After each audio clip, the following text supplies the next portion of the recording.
I am Angel Buzzhead. I will destroy you.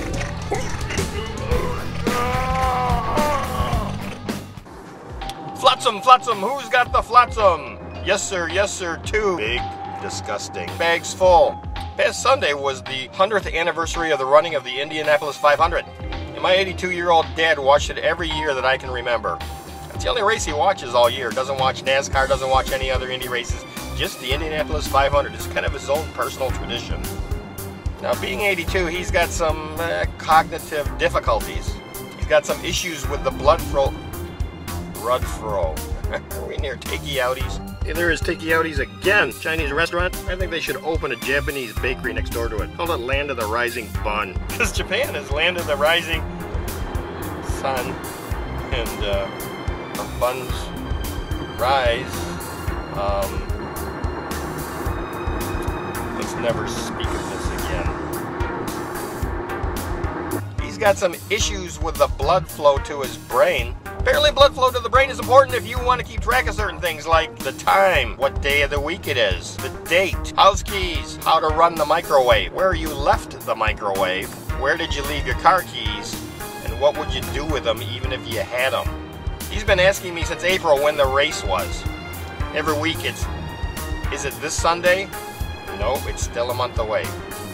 Is the race this Sunday? Nope, it's still a month away. So every day for a month he would ask me when it was coming up, and just for fun I would tell him it was a month away. Till he finally caught on, realized it was still a month away.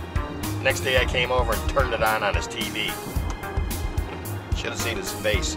No, don't leave me nasty comments, I didn't do that. What I actually did was I went on the internet, looked it up, and I discovered that coverage would start on Sunday at 11 o'clock. The race itself would start at 12. Told him that. Then I showed up Sunday, an hour and a half before the race started, help him get situated, take him out, get something to eat, get him on the right channel. I arrived, knocked on his door, he opened the door and said, "The race isn't on at 11 o'clock.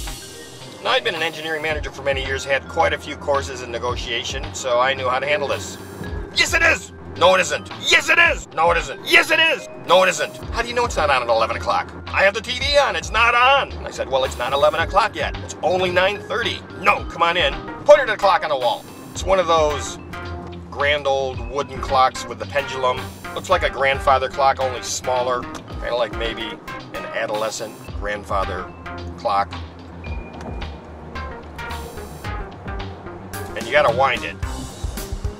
He didn't. So it was stopped a little after 5 o'clock. So I said, that clock's not right. Yes, it is. No, it isn't. Yes, it is. No, it isn't. Yes, it is. No, it isn't. And I said, follow me. And I took him into the family room where he has a battery-operated electric clock. Pointed at that, said, there. And that was before I noticed. It said a little after 5 o'clock. My first thought was that he looked at the adolescent grandfather clock, saw it was 5 o'clock, went into the family room, and adjusted the electric clock so that it was also 5 o'clock. Upon closer inspection, I noticed the battery had gone dead, and the electric clock wasn't moving either. Both clocks stopped a little after 5 o'clock. It was like I was stuck in the Bermuda Triangle of Michigan. That explains what's happened to our economy. Long story short, too late for that. So all in all, in case you're wondering, things worked out fine. Got him fed, got him home, got him to the race on time, watched the entire race, and the next day I went out and bought him a new clock. So, till next time, please keep all hands and feet inside the ride till it comes to a complete stop. I don't know what you're doing driving with your feet out the window anyway.